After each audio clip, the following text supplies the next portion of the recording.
Hello, viewers of Mr.Who reviews. And today we're in Harry Potter and Order of the Phoenix. And I'll say right now, this is my second favorite of the movies, and like the others, they cut out bits from the book, and this is still good, but I think the book is probably a little bit better, but hmm. Anyway, they cut the part when Harry doesn't listen to news reports to see if anything is said about Voldemort. But he still have him, I still have a good opening with his own Harry on like a playground or some on some swings and watch some mother with some kids and some good music going on. And throughout the Dudley and friends are bullying a 10-year-old, or bullied the 10-year-old, according to Harry. And that has to be a better nickname for Dudley than Big D. But yeah, kind of like that. So, especially when he says slags Harry about talking in his or moaning in his sleep and about his mother being dead. And then the weather starts changing, and Harry and Dudley run to a tunnel where two Dementors come out of nowhere and attack them. Yeah, Harry is able to perform a Patronus charm, but Dudley is still suffering the after effects of being uh, if like having a Dementor attack. But luckily, Dumbledore had some on Harry's road, keep an eye on him. For some reason, when Harry brought Dudley home and the mother asked what happened to him or who did it to him, and he points at Harry. And then a howler comes and says that Harry is expelled from Hogwarts for using underage magic in front of a muggle. Yeah, and Harry's really happy about that. But he does get picked up by some wizards, new one named Tonks and Professor the Trans Dagger Caesar from last movie. And the same when they break through his door seems a bit similar to when Ron, Fred, and George were wrecking from Saber's Secrets and Line from that there. And in the book, they're flying like up in the clouds. Nobody would, muggles would see them. But in this, they fly over the British or the Thames. So there's a lot of people seeing them. I think Snape gave out to Harry and Ron for flying Ron's dad's car where about 7 muggles saw him. Yeah, you know. Anyway, Harry dropped off to the base of the Order of the Phoenix, which is actually Sirius Black's family house. And this university introduces a new house elf named Creature. Yeah, he does mumble himself, talking about his mistress and that. So, and he's a bit creepy. Hmm. And I turn around to mine in there, and the Harry's just angry like they didn't say anything about this to him over the summer. Oh yeah, it turned out that Dumbledore actually talked to Fuzz and given Harry a second chance to go or to get back into Hogwarts or get the expulsion terminated. So he's going for a hearing. And Fred and George, so isn't they have to be the one of the best parts of the movie. Just telling Harry not to ball things up and let all out, and just having some fun selling some candy on Hogwarts. And I think they got the money for that after Harry gave them the winnings from the Triwizard Tournament in the last book, but they didn't really sort of in the movie or mention it so on this one. But hmm. Yeah, the best part the Treasure Doors did have to be when they set off a lot of fireworks during the owls exam and fire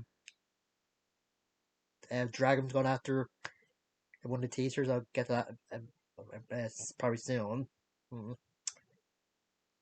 And turn out for the time Daily Prophet uh, slander Harry since he thinks uh, that Dumbledore's after his job,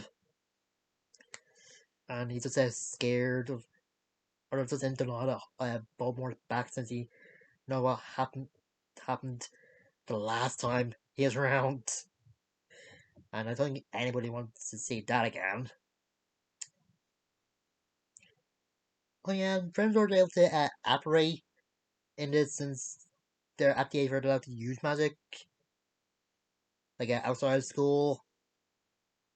But later on, when Harry are in the Tower of Mystery, they shown the Order of the Phoenix and Death Eaters operating, and it's a bit different. Yeah, I don't really know. Hmm. Anyway, Mr. Weasley actually accompanies Harry to his hearing, and apparently they take the visitors' entrance, which is a red phone booth. It's kind of like an elevator, but instead of like putting uh, button had to put in some muggle money. What I call a problem, since one of them a muggle uses that and accidentally gets into uh into the the the wizard world or whatever. I do have to say the set for the Ministry of Magic looks great. It has a lot of people showing up by the way of a flu powder, and someone has it stand selling the Daily Prophet, and a statue in the middle of it all that has statues of mermaids, or a mermaid, a centaur, and I think the last one or third one it is probably a wizard, but I don't know if it's anything else.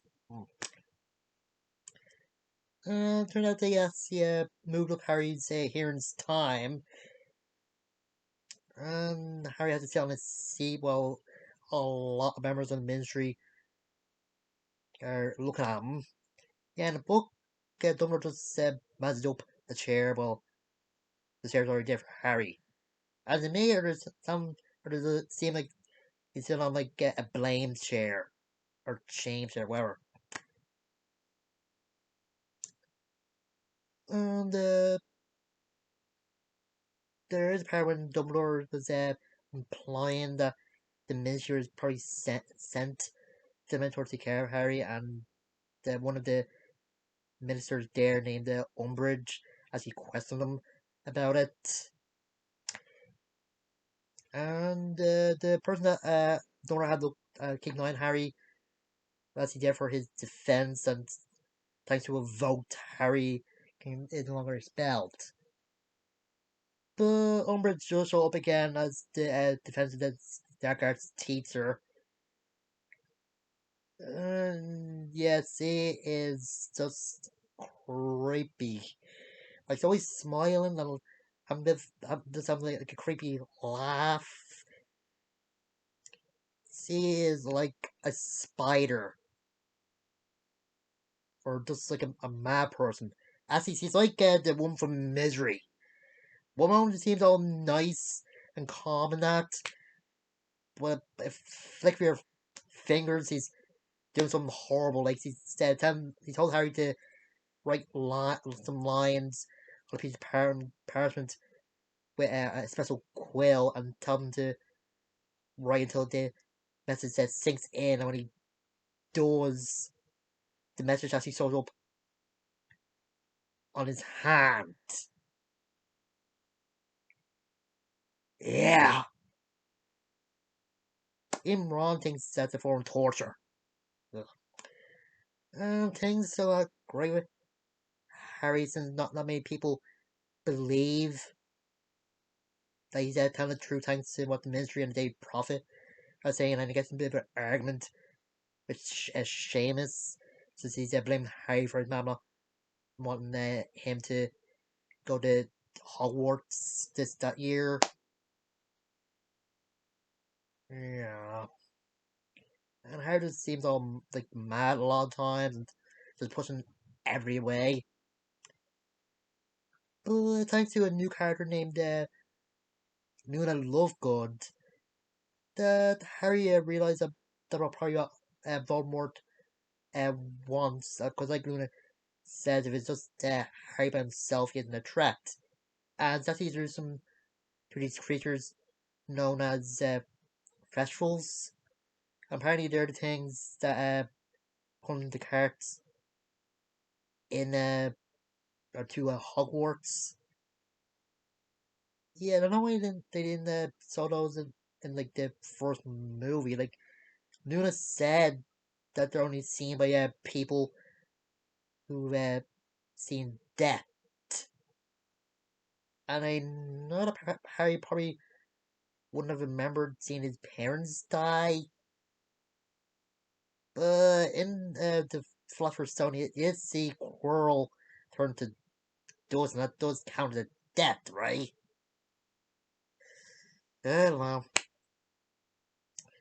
Anyway, the Umbridge is trying to control the school and having that Filch, or Mr. Filch, nail in some rules to some wall. And he's just try to teach the kids some defensive magic, but don't want them actually using the magic. Oh yeah, the first scene in the defensive dark arts classroom, they show this bird, a paper bird going around. For some reason, Goyle uses a sling saw at it. Why? He can use magic, can't he? Ugh, I just don't know. And there's this good montage with Umbridge actually interviewing a lot of teachers, and she gets into a bit of an argument with McGonagall a few times. And I kind of get the scene when he's talking to Snake, point out that he tried out for Transdark Art, but he didn't get it. And he tried balancing the teacher that teaches divination. But thanks to Dumbledore, he didn't succeed. But Hermione realizes after talking to Sirius through fire. Yeah, I think that fact was just bad. I do think that the in the Goblet of Fire, when Harry talking the Sirius through the embers of fire with the wood, it was just done better. Look goofy. How am I just thinking that the since Umbridge wants to teach him how to himself, that he needs somebody else, and seeing Ronnie or seeing Ron numbing Harry, and they do get some people to come, but they're not really happy that Harry's there, and they was asked, or one of them was asked for more information about how Diggory died. And Harry just feels out uh, like what he thinks of himself when people start pointing out some of the accomplishments they had, like he's able to use a Patronus, he killed bastards and stuff like that. But he doesn't admit that he was just lucky most of the time. He almost had help, and I had to I give credit to Radcliffe in that scene, so it shows how traumatizing or how the events of those situations have infected Harry a bit. I see Cedric's degree parts. Uh, Hermione first convinced Harry to tease some him saying Voldemort's name because for them so always prefer him as you know who. Harry does agree, but he does say they need to find a place to do the lessons. And like the book, it's a Neville that finds the room of requirement and not Dobby. And you reference a moment in the book where Dumbledore said he found room requirement by looking for the toilets. And Ron just asking Hermione when to explain the room requirement. What if you need the bathroom really badly? So, yeah. And Harry does at first, has him at first tackle some spells with the training dummies. And there's montage, the lessons, and yeah, I don't know why Dudley had his one out during the class, like defense deck arts class with Umbridge. Oh. And there's this funny scene where Ron saying Hermione before they do it, I go easy on her, but she's one that took him down anyway. uh, um, the chemistry between or the stuff between Harry and Cho is going on, and that's the kiss under mistletoe during Christmas, and there's kind of a funny scene where Hermione is explaining all the Cho's problems, and she and Ron just get in real arguments and then start laughing. I had during the montage, Phil actually spots the room requirement open up and closing, and Fred and George actually give him or secretly give him some sweets that come out in boils. Oh yeah, I forgot to mention in the book, Hermione actually put a spell on the contract of the Dumbledore's army, which everybody signs up to. That if one of them rats on them, they come out and boils that spells out a snitch or something. I forget what that's the word is. And and also during the movie, Harry's having these nightmares, and one of them is about Mr. Weasley got attacked by Voldemort Snake Nagini. Yeah, they say the place he was the Department of Mysteries, but doesn't Mr. Weasley work in like a Muggle artifacts? What would he be doing there? Yeah. Anyway, Harry's just trying to get Dumbledore's attention since he has been ignoring him for the past year, and eventually he just yells out to him to look at me. Dumbledore just has that snake do some practicing with Harry to resist Voldemort's mind control, since that what kind of is, since Voldemort able to make a connection between his mind and Harry's. And during the Christmas, Miss Weasley gives a toast to Harry since he sees him as the one that's saying, but Harry doesn't really see that in the book. Him and Ron knows that he probably doesn't deserve it. And it's a good scene between Harry and the Sirius when Harry just land out that he thinks that he's probably turned banned. Sirius just has him thinking that he isn't. He's just a good person that has bad things happen to him. Oh yeah, and Ron's brother Uh, I read the name was one that works for the ministry. Yeah, he's a bit of a jerk that said disowned his family, telling Ron to say with him Harry and get back the jumper the mom sent him for Christmas. Yeah, I don't know if he ever comes back to family and positive or whatever. I enter that Hagrid has been gone for a while since Dumbledore had him tried to get the centaurs on our side, but there are the Deathers there as well. And the scene they used for the trailers was pretty good, with him saying the how there's a storm coming and they better get ready when he does. And there's a cut from the book where Harry and Cho go to this a coffee place during Valentine's Day, and there's a lot of people kissing there, and Harry's just feeling uncomfortable about it. Oh yeah, there's electric restraints in this, and the that's when Neville just reveals to Harry that Bellatrix is the one that put the curse on his parents that come into a mental ward.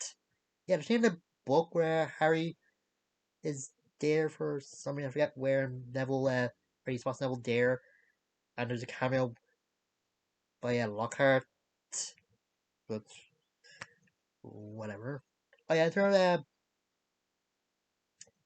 uh, Hagrid has a half brother, and that's Harry and that to mind him because he knows that we're gonna probably get fired at some point because of Umbridge. And Umbridge they found out about the army, and Phil or Phil's always thought that Dumbledore would send an army up, and Dumbledore does or doesn't deny that when it's found out. And when Harry tries to take or trying to say it wouldn't hit when Dumbledore's fault. Dumbledore points out the department said Dumbledore's army of Potters. Yeah, I think Harry sort of told him name or something, but don't know. Dumbledore does escape thanks to Fox. And I agree with the guy with the Fuzz saying that he might not like Dumbledore, but he has to admit he got style. It's good. And during their lessons, Harry actually sneaks a peek into Snape's mind. We find out that Snape is actually bullied by Harry's father. And there was a part of the scene where his mom trying to defend Snape, but Snape actually calls her a mudblood. So yeah, that kind of ruins it. Mm. This shows that Harry's dad wasn't that perfect, but who is only human. Like I said, the Parent Friend George were just going against this Umbridge during the ALS exams was pretty good. And seeing a fire dragon just nearly like look like he's going gulper was pretty good. Oh yeah, there Umbridge put together this group group of people to keep mind to school or something, and that was for extra credits. And of course, Draco and his flunkies joined, and for some reason, Mr. Phil's dead. I don't know what they tried to do with him. Tried to give it, and he did in the school uniform, I think. And there are a few scenes where Harry and his friends are in school uniform and are not. I thought supposed to be like putting in a school uniform the entire time they're there. Are they only supposed to be in uniform when they're at class or something? Like I think they did something similar to this in a Prison of Azkaban as well. Oh. Anyway, after Harry has a vision of Voldemort threatening to kill Sirius, he does try to escape. by going going by flue powder in Umber's fireplace, but he gets caught, and so does Neville and Ginny, I think. And it turned out that show only told where the army was because Snape or Umber said Snape used the Veritas serum from uh, the Goblet of Fire. So good continuity there, I think. And just when Umber is about to use the Curiosity's curse, which is the torch curse, whatever, Hermione is just begging Harry to tell Umbridge what to do, and seeing Harry just bring her to where uh Hagrid's brother is, but he isn't there.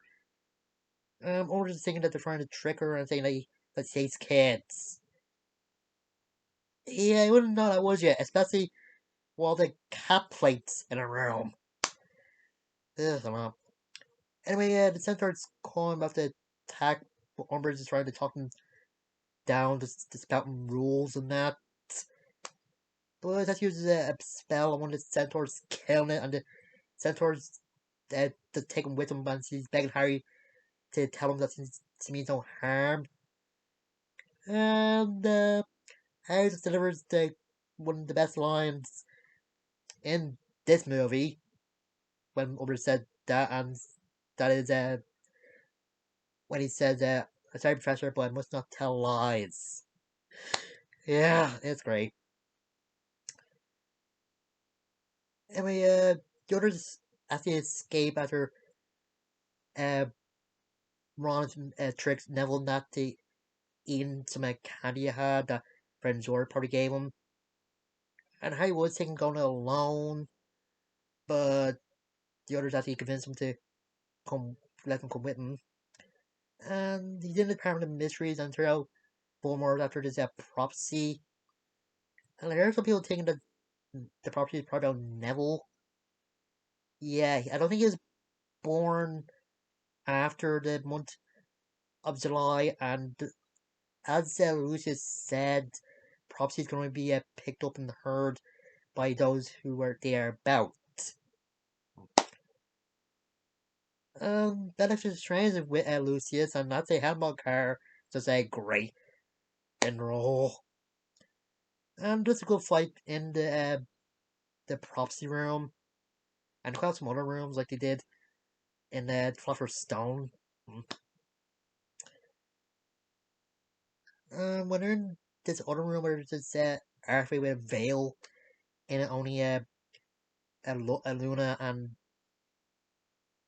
Harry are able to hear voices. There's a big wizard fight, and then spoilers. Sirius Black as he died, and I'm glad he didn't have too much sound in this when to sound Harry's reaction, and Lupin trying to keep him back, and then Harry taking Bellatrix and Voldemort just for the Eggman to kill her, and then just uh, have him drop his wand when it was with his cloak. And then Voldemort and Dumbledore have a wizard's duel.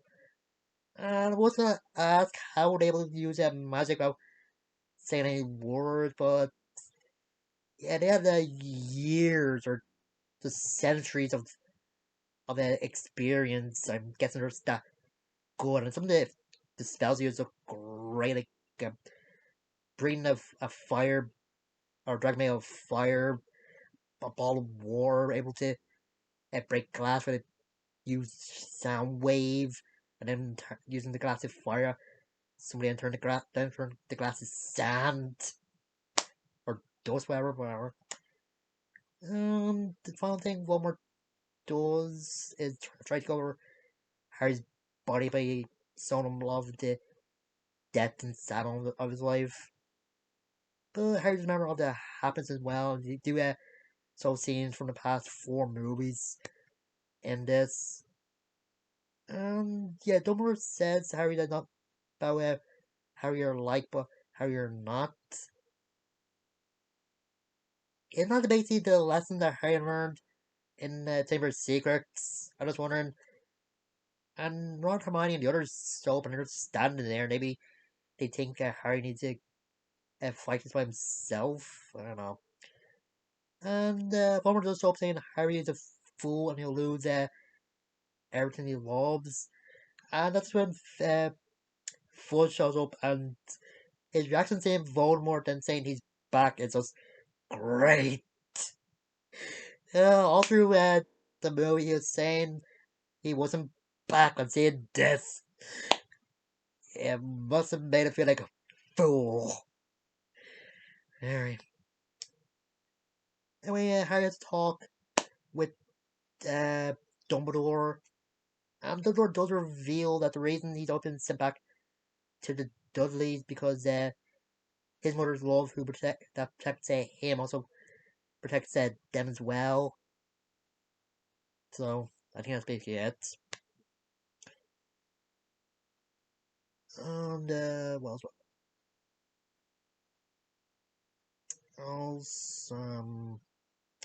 I got to mention that Umbridge is taken out of Hogwarts. Good thing, 'cause I don't know why she decided to take all the paintings as well. Was he taking that one of the students by trying to use them to contact Dumbledore or something? I don't know. And there's a good scene, or yeah, a good scene with Luna and Harry when she put up flyers and tell them that people have been hiding their things because he thought they're probably these creatures hiding their shoes and the same where her mom says about things come back with not probably not the way you think of and they see her shoes hang up somewhere or home somewhere. Movie ends with Harry saying what Dumbledore told him that they have something to fight for or we're fighting for and that what Voldemort doesn't have. I think it's a good movie and I think the woman playing Umbridge is just like great as his character. You really want to hate her. Actually, better than this than in Maleficent. I don't know what the writer that was thinking, but well, I'll have to mention it here. And I do like the scenes of Ratcliffe, the guy who's turning his neck. I don't know if he's trying to snap or trying to feel uncomfortable, but it's like something that Voldemort would do in part to symbolize how Voldemort is taking Harry over or something. I do like some of the character development, like with uh, Neville or Hermione, since he's just enjoying breaking the rules, and he's not really not the person that usually does that. And what else? What else? Yeah, I kind of wish it would like end some stuff from the book, but don't know. I got mentioned a scene with Ron's mom when she's clean out uh, uh, Black's Sirius Black's house and she finds a bogged and it shows her family dying and shows Harry very well as shown that she sees Harry as her kid as well. I think it's a shame they cut that out, but there's a scene where she's talking to Sirius and he's saying that that Harry isn't her son and she's saying he's as good as. So that's probably a reference, but don't know. Yeah, some great music in this, some funny montages as well. And yeah, I think the directing in this is great. Like doing like get part when it's on the newspaper. Kind of remind me of some scene from some show where they saw the newspaper goes on around it's on the headline.